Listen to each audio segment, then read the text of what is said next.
안녕하십니까. CJB 모닝와이드 수요일 아침에 인사드립니다. 산림청이 12월 구규림 명품 숲으로 살경이 아름다운 충주시 오청산 소나무 숲을 선정했습니다. 충주시 산청면과 제천시 백운면의 경계를 이루는 오청산은요, 여의도의 2.5배에 달하는 717헥타르 넓이의 숲이 조성되어 있다고 합니다. 그렇습니다. 그곳에는 낙엽송과 자작나무 등 다양한 인공 조림목이 자라고 있는데요. 특히 겨울철 눈 내린 소나무 설경이 장관을 연출한다고 합니다. 황량한 겨울 풍경에 운치를 더하는데요. 오늘의 충북에는 어떤 소식들이 있을까요? 모닝와이드 뉴스 시작합니다. 충청북도 교육청의 유치원생을 대상으로 한 재난지원금, 이른바 교육회복지원금이 도의회 예결위 문턱을 넘었습니다.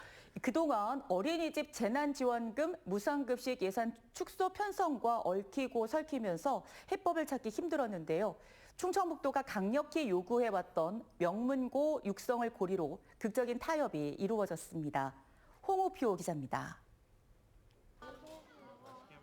이시종 지사의 명시적인 언급은 없었지만 충청북도가 내년도 무상급식 예산을 대거 축소 편성한 이유는 예산이 풍족한 충청북도 교육청이 어린이집 재난지원금 편성을 거부한 데 있다는 분석이 지배적이었습니다. 도의회 또한 도교육청에 유연한 입장 선회를 요구하며 압박했지만 요지부동. 유치원 교육재단 지원금은 도의회 통과를 장담할 수 없는 상황까지 몰렸습니다. 이시종 지사와 김병우 교육감의 책임론이 불거지는 등 여론이 악화되자 결국 물밑 대화가 오갔고 도의회 예결위 마지막 날 양기 간의 합의안이 공개됐습니다. 충청북도는 유치원과 마찬가지로 취약 전 영유아에게 1인당 10만 원씩 재난지원금을 일선시군과 분담해 올해 안에 지급하고 무상급식 예산 부족분은 내년 1차 추경에 반영하겠다고 약속했습니다.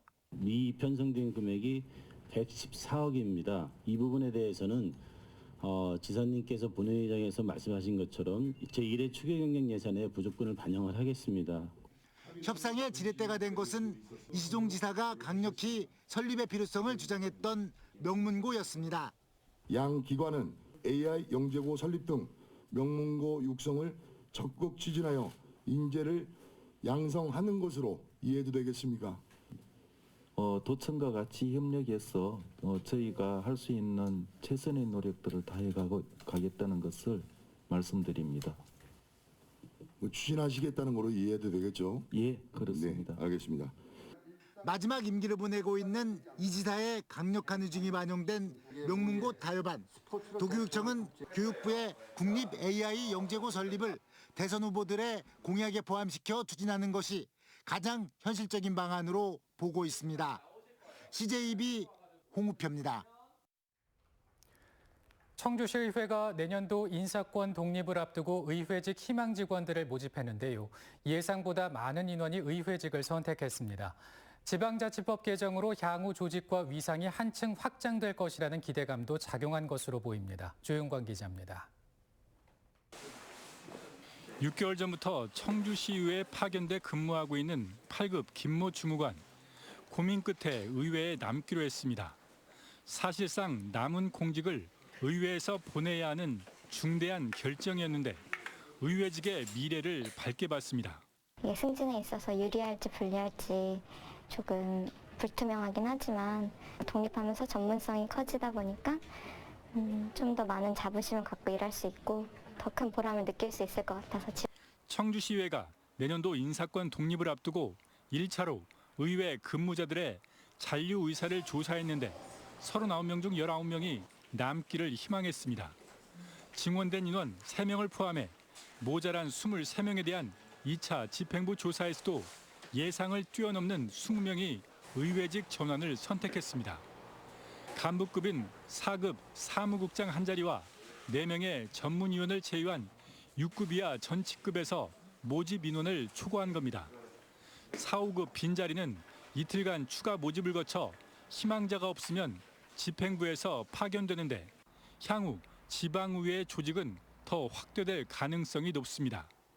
또 내년과 내후년에는 의원들의 정책 발굴과 집행부에 대한 견제와 감시 기능을 보조할 19명의 정책 지원관도 첫 선발됩니다. 지방의회에서 제대로 된 전문적인 능력을 가지고 집행부를 견제 감시한다면 집행부도 그것을 인식을 해서 더 나은, 더 발전된 어떤 행정을 펼칠 수 있지 않을까 생각을 하고요.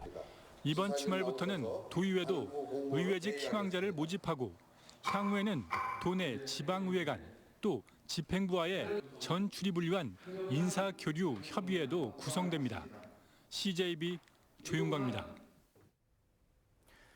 청주 영덕 고속도로의 경우 이용하는 차량의 절반이 화물차인데 반해 화물차 운전자들이 쉴 수 있는 휴게시설은 턱없이 부족해 높은 사고 사망률의 한 원인으로 지적돼 왔습니다. 이를 방지하기 위한 화물차 운전자들의 전용 휴게소가 들어섰습니다. 이태현 기자입니다. 트레일러 앞부분이 형체를 알아볼 수 없을 정도로 찌그러졌고 도로에는 파편이 어지럽게 널려 있습니다. 지난달 29일 청주 영덕 고속도로 속리산 휴게소 인근에서 발생한 사고로 2명의 사상자가 나왔습니다. 이 사고를 포함해 올해 청주 영덕선에서 발생한 사고는 모두 67건. 이 중 10명이 목숨을 잃을 정도로 다른 고속도로에 비해 유독 높은 사망률을 보이고 있습니다. 높은 사망률의 원인으로 지목된 건 화물차의 통행 비중과 휴게 공간의 부족. 청주 영덕선을 지나는 차량의 절반은 화물차인 것으로 조사됐지만 80km 고속도로 내에 있는 휴게소는 단 한 곳에 불과해 졸음운전의 위험성이 높다는 지적을 받아왔습니다. 많으면은 13시간, 적으면 9시간 이 정도. 이런 쉴 공간이 없었거든요. 졸음운전의 위험성을 줄이기 위해 청주 영덕선 내 문희 청남대 화물차 전용 휴게소가 만들어졌습니다. 화물차 운전자들이 잠을 잘 수 있는 공간과 함께 다양한 휴게시설, 샤워시설까지 갖췄습니다. 청주 영덕간 고속도로는 기존에 휴게소가 하나밖에 없어서 화물차 사고가 많이 있었습니다. 화물차 운전자들의 휴식 공간을 충분히 확보하고 이에 따라서 사고 예방에도 많은 도움이 될 것으로 판단됩니다. 도로 이용객의 특성을 반영한 화물차 전용 휴게소의 개소가 충북 관내에서 가장 높은 사망률을 보이고 있는 청주 영덕선의 오명을 지울 수 있을지 관심이 모아집니다. CJB 이태현입니다. 주변 환경을 바꿔 범죄 발생을 예방하는 걸 셉테드라고 합니다. 낙후된 골목길에 벽화를 그려놓거나 가로등을 설치해 일대를 화사하게 만드는 것인데요. 최근 셉테드가 충북 곳곳에서 조성되고 있습니다. 박원 기자가 취재했습니다. 충주시 교현동의 한 주택 밀집 지역입니다. 좁은 골목길이 한눈에 봐도 화사해 보입니다. 알록달록한 벽화를 담장에 그려 넣은 겁니다.